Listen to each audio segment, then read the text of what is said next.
Global Bharat news पर एक बार फिर से लेकर हाजिर हैं प्रतापगढ़ जिले की दिन भर की बड़ी खबरों की शुरुआत करें इससे पहले आप सभी से एक निवेदन है कि यदि आपने अभी तक ग्लोबल भारत न्यूज को लाइक और सब्सक्राइब नहीं किया है तो आज ही कर लें, जिससे आपको सभी नोटिफिकेशन सबसे पहले मिलती रहें।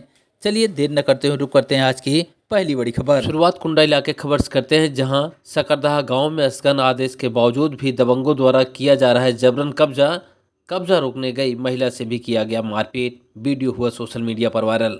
दरअसल बागरा इलाके के सकरदहा निवासिनी गिरजा देवी ने शुक्रवार दोपहर पुलिस को शिकायती पत्र दिया। आरोप लगाया कि दबंग पड़ोसियों द्वारा न्यायालय के अस्कन आदेश के बावजूद उनकी जमीन पर जबरन कब्जा किया जा रहा है, जिसका विरोध करने के बाद उनके साथ मारपीट और अभद्रता, जान से मारने की कोशिश भी की गई। मामले की शिकायत के बाद अब पुलिस के आला अफसर मामले की जाँच पड़ताल कर रहे हैं। वहीं पीड़िता का कहना है कि इसके पूर्व भी इसी तरीके से दबंगों द्वारा जमीन पर अवैध रूप से कब्जा किया जा रहा था। जब उसने विरोध किया तो उसे मारा पीटा गया और पूरे मामले का एक सीसीटीवी फुटेज भी सामने आया है। फिलहाल पुलिस कई एंगल से मामले की जांच पड़ताल में जुटी है। खबरों में आगे बढ़ते हैं, बात करेंगे सदर इलाके खबर की, जहां विकास भवन परिसर में पहुंची आंगनबाड़ी कार्यकर्तियों द्वारा 10 सूत्रीय मांग को लेकर किया गया धरना प्रदर्शन। सौंपा मुख्यमंत्री को संबोधित जिला कार्यक्रम अधिकारी को ज्ञापन। दरअसल तस्वीर है प्रतापगढ़ के विकास भवन परिसर के, जहां आंगनबाड़ी कार्यकर्तियों द्वारा 10 सूत्रीय मांग को लेकर धरना प्रदर्शन किया गया। इस दौरान जिला अध्यक्ष माधुरी सिंह ने मुख्यमंत्री को संबोधित एक ज्ञापन जिला कार्यक्रम अधिकारी को सौंपा और कहा कि मानदेय यदि सम्मानजनक नहीं मिलता और उसमें वृद्धि नहीं होती तो आने वाले समय में वह सभी लोग उग्र प्रदर्शन करेंगे। उन्होंने कहा कि दीपावली के बाद विधानसभा पर प्रदर्शन किया जाएगा, जिसकी जिम्मेदारी सरकार और प्रशासन की होगी। खबरों में आगे बढ़ते हैं, बात करेंगे रानीगंज जिला के खबर की, जहां सड़ौरा गांव निवासी अधिवक्ता की हुई पिटाई, पीड़ित ने किया मामले की एसपी से शिकायत। दरअसल प्रतापगढ़ जिले के रानीगंज इलाके के सड़ौरा गांव के रहने वाले अधिवक्ता दिलशाद अहमद ने पुलिस अधीक्षक को शिकायती पत्र दिया। आरोप लगाया कि वह तहसील से प्रैक्टिस करके घर जा रहे थे, तभी घात लगाए बैठे आधा दर्जन लोगों द्वारा पूरा एनर्जी के चलते उन पर हमला बोला गया और उन्हें जमकर मारा पीटा गया।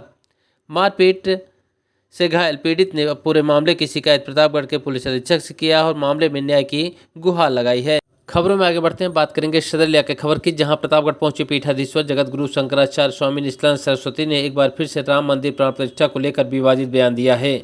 उन्होंने राम मंदिर में हुई प्राण प्रतिष्ठा को लेकर सवाल खड़े किए और कहा कि राम मंदिर की प्राण प्रतिष्ठा न तो सही नक्षत्र में हुआ और न ही सही व्यक्ति द्वारा की गई। शंकराचार्य ने मोदी और योगी को एक आतंकवादी को पोषित करने और उन्हें शंकराचार्य बनाकर देश और विदेशों में घुमाने का भी गंभीर आरोप लगाया। उन्होंने खंड पुराण का जिक्र करते हुए कहा कि सही नक्षत्र और सही व्यक्ति द्वारा यदि प्राण प्रतिष्ठा नहीं होती तो देवता के तेज का सन्निवास नहीं होता और विग्रह में डाकनी, शाकनी, भूत, प्रेत, पिशाच आदि का सन्निवेश हो जाता है। और यही कारण है कि लोकसभा चुनाव में भाजपा अयोध्या, चित्रकूट, नासिक और रामेश्वरम जैसी धार्मिक सीटें भी हार गई। उन्होंने प्रधानमंत्री मोदी और यूपी सीएम योगी को चेतावनी भी दी और कहा कि जो मुझसे भिड़ता है वह चकनाचूर हो जाता है। सुनिए क्या कुछ कहा है प्रतापगढ़ पहुंचने के बाद जगत गुरु। ऐसा है कि प्रधानमंत्री जी ने त्वरा का परिचय दिया से लेने के लिए,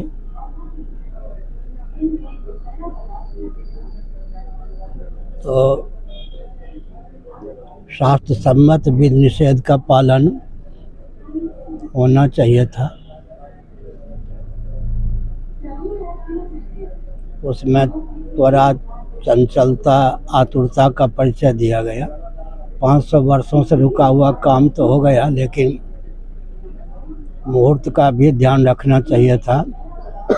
किसके द्वारा प्रतिष्ठित हो मूर्ति, इसका भी ध्यान रखना चाहिए था। एक विचित्र बात है, अगर फल चाहिए शास्त्र सम्मत तो शास्त्र सम्मत विधि निषेध का पालन भी आवश्यक होता है। स्कंद पुराण में इस तथ्य को उद्भाषित किया गया है कि अगर कोई अर्चा, विग्रह, मूर्ति जिसको कहते हैं, विधिवत प्रतिष्ठित न हो तो देवता के तेज का सन्निवेश उसमें नहीं होता है। कहीं विधिवत प्रतिष्ठित हो और पूजा में, सेवा में कोई त्रुटि हो जाए तो अर्चा विग्रह से देवता का तेज तिरोहित हो जाता है। उस विग्रह में डाकनी, शाकनी, भूत, प्रेत, पिशाच का सन्निवेश हो जाता है और डाकनी, शाकनी, भूत, प्रेत, पिशाच चतुर्दिक विप्लव उत्पन्न कर देते हैं। इसलिए देश, काल, पात्र सबका ध्यान रख के कदम उठाना चाहिए था, ये मैंने कहा। क्या महाराज यही वजह रही है कि जो अभी चुनाव बीता है उसमें अयोध्या समेत तमाम ऐसी सीटें हैं हार गई भाजपा? ऐसा है, राम जी ने यात्रा की, अयोध्या से चित्रकूट गए, चित्रकूट से नासिक गए, रामेश्वरम गए, बीच की भी जगह है, सब जगह भाजपा हारी। त्वरा का परिचय देने के कारण और दूरदर्शिता का परिचय देने के कारण भाजपा को मुक्की खाने के लिए बाध्य होना पड़ा। महाराज जी एक अंतिम सवाल है, योगी आदित्यनाथ की सरकार है, योगी जी कैसा काम कर रहे हैं आपकी नजरों में? 32 साल से मेरे परिचित हैं योगी जी, और उनके गुरुजी भी मेरे बहुत परिचित थे। उनके गुरुजी के गुरुजी दिग्विजय नाथ जी का भी मैंने बहुत पहले प्रवचन सुना था। अच्छा काम कर रहे हैं मोदी जी भी, योगी जी भी, लेकिन एक आतंकवादी को मोदी जी के रुख को देखकर योगी जी भी शंकराचार्य के रूप में घुमा रहे हैं। यह तो देशद्रोह है। जब मैं किसी को प्रधानमंत्री मुख्यमंत्री नहीं बनाता तो योगी जी को किसने अधिकार दिया कि एक आतंकवादी को शंकराचार्य के रूप में वो देश विदेश में घुमा रहे? मोदी जी भी, योगी जी भी। मुझसे भिड़ने की क्या आवश्यकता थी? मुझसे जो भिड़ता है तो चकनाचूर हो ही जाता है। नरसिंह राव मुझसे भिड़े, अटल बिहारी वाजपेयी जी भिड़े, मोदी योगी हमसे भिड़ रहे हैं। हमने क्या बिगाड़ा इनका? ये लोग चाहते हैं कि शंकराचार्य भी उनका अनुगमन करें, तो असंभव है। अंतिम एक और सवाल, आपने प्रयागराज की बात की, महाकुंभ की बात की, तो किस तरीके का महाकुंभ इस बार देखना चाहते हैं, क्योंकि सरकार का पूरा फोकस महाकुंभ प्रयागराज पर है? अब क्या फोकस है मुझे तो मालूम नहीं। तो उसमें VIP कांड के नाम पर आम जनता तिरस्कृत न हो जाए, इसका ध्यान रखना चाहिए।